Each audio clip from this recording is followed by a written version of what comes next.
Hey, how's it going, everybody? It's Mike again. So in this video, we're going to be talking about dehydration and how staying hydrated out on the trail is extremely important.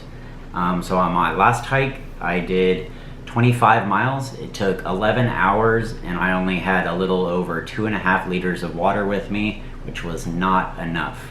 I ran out of water with 6 miles left still to hike, and I thought it wasn't going to be a lot of fun. I thought I was going to be really thirsty, but it ended up turning out way worse than I would have ever imagined, and I don't want you to end up in the same predicament. So we're going to go over a few things like what dehydration is, some of the symptoms and causes of dehydration, and then how you can stay hydrated out on the trail and not make the same mistake I did. So dehydration occurs when your body uses or loses more fluids than it is taking in. You'll pretty much know when you're getting dehydrated from the symptoms and signs, which can range from excessive thirst, dry mouth, muscle cramps. I went through extreme fatigue and tiredness. You can have confusion and dizziness and headaches. You can have decreased urination or darkened urination. And in the worst possible cases, your organs can even start shutting down. At that point, you should probably be at the emergency room getting IV fluids. Some of the causes of dehydration are excessive sweating, vomiting or diarrhea, which hopefully you won't have out on the trail, excessive exercise while it's hot out. Not hydrating enough before your exercise is a big one. You should be drinking quite a bit of your fluid intake before your exercise even starts. If you feel like you're getting thirsty out on the trail while you're hiking, it's kind of, some people say that's already too late and that you should have been drinking before you're even thirsty. So my experience with dehydration was pretty terrible. Like I said, at mile 6 or 6 miles left, I ran out of water. At mile 4, I started going through minor leg cramps, which just kind of scared me that they were going to turn into worse leg cramps and that I just wasn't going to be able to hike any further. And then at mile 3, I got the chills. I stopped sweating. And mile 2, I was like full on dehydrated, like heat exhaustion. My mind was extremely fuzzy. I had a headache. I was pretty much struggling with every step I took and taking quite a few breaks, especially from the nausea I was feeling. I just didn't want to throw up because I knew that would dehydrate me even more. And then at mile 1, I actually ran into some strangers that were really nice and I asked them if they had any extra water, and they were nice enough to give me some amazingly, refreshingly cold water, and that pretty much got me at least feeling good enough that I could get myself back to my car. I only had 1 mile left to hike, and that honestly was still not very easy. And they gave me quite a bit of water. So thank you guys if y'all end up seeing this video. Y'all pretty much saved my life that day. But I don't want you to end up in that same kind of situation. And so I have a bunch of stuff here that I wish... Hey, get out of here, Marty. Oh, Lord. Okay. So I have a bunch of stuff here that I wish I would have had out on the trail, because probably would have saved me. And,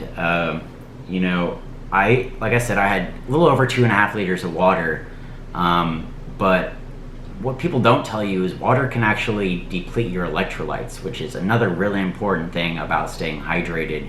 And I think that I had pretty much depleted my electrolytes by just flushing water through my system and not replenishing the electrolytes.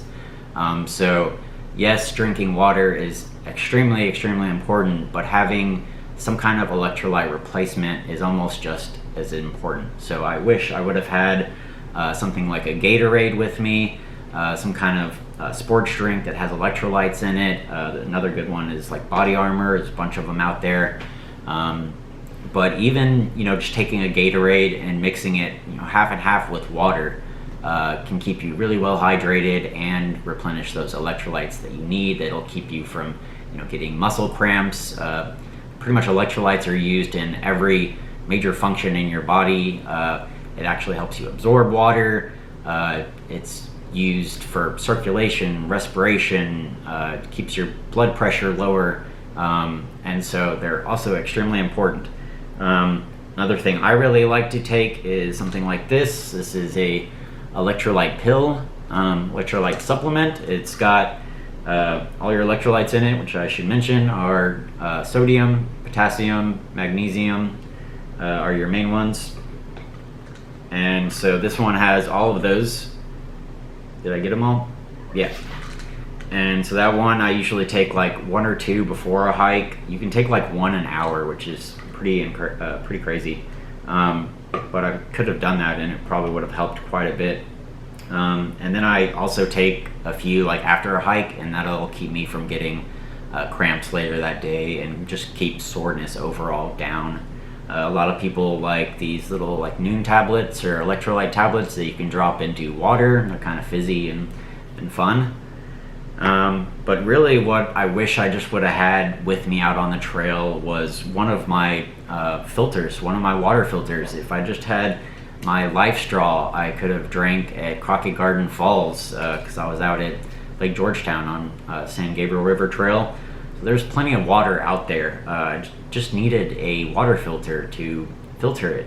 So a life straw would have been nice, and my Sawyer would have been great. I mean, I just could have stopped at Crockett Garden Falls, which is 2.5 miles still towards the end, but I know that water is, coming from a spring, so it's probably a little bit cleaner. And just catch that water in my bottle, my 1 liter Smart Water bottle. I could have filled that thing up completely, and then just stuck my Sawyer right on top and drank right from the Sawyer, right out of my bottle, and the water would have been, filtered and delicious, and probably would have helped a lot to, keep me from getting dehydrated. And then I guess if you're backpacking, there's always the chance that you could just boil your water. Not sure the exact amount of time you need to boil your water. You could probably Google that, but that is one option. Probably won't have your stove and pot on a day hike.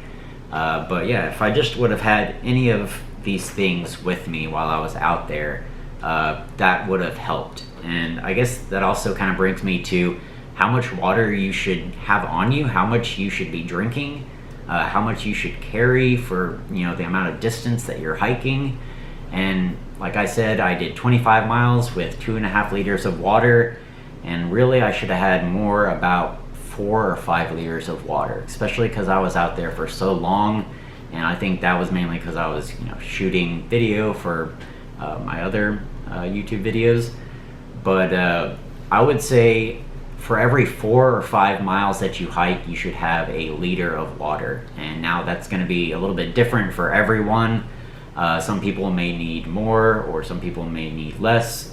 Some people may need, a sports drink with them, along with their water, just to make sure they're, staving off those cramps and, just getting, replenishing those electrolytes that you may be losing through sweating or something like that. And so, yeah, this is not, foolproof for everyone. Everyone's a little bit different. Figure out, what amount of water you pretty much take in. I probably take in a little bit less. So like for my 25 mile hike, 4 liters probably would have been perfect for me. But I hope this video helps you. I didn't see a lot of great videos on hiking and dehydration out on YouTube, and I thought I could do a lot better, honestly.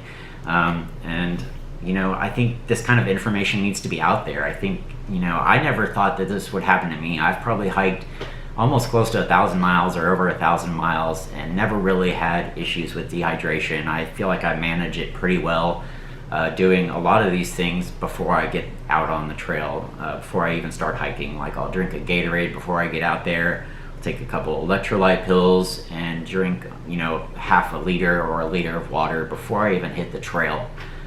So doing some of these things, having some of these items like a filter or a sports drink or something can really help you stay hydrated out on the trail and keep you from getting dehydrated and ending up in a pretty dangerous situation that I ended up in.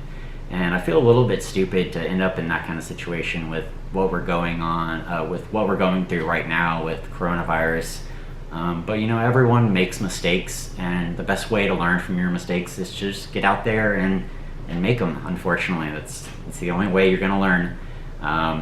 And I definitely learned my lesson. So I hope this information was helpful, and I hope that you can stay hydrated out on your next hikes. If you like this video, you can like or subscribe or hit the bell notification, and that'll let you know when my next videos are released. And I will see you next time. Thanks.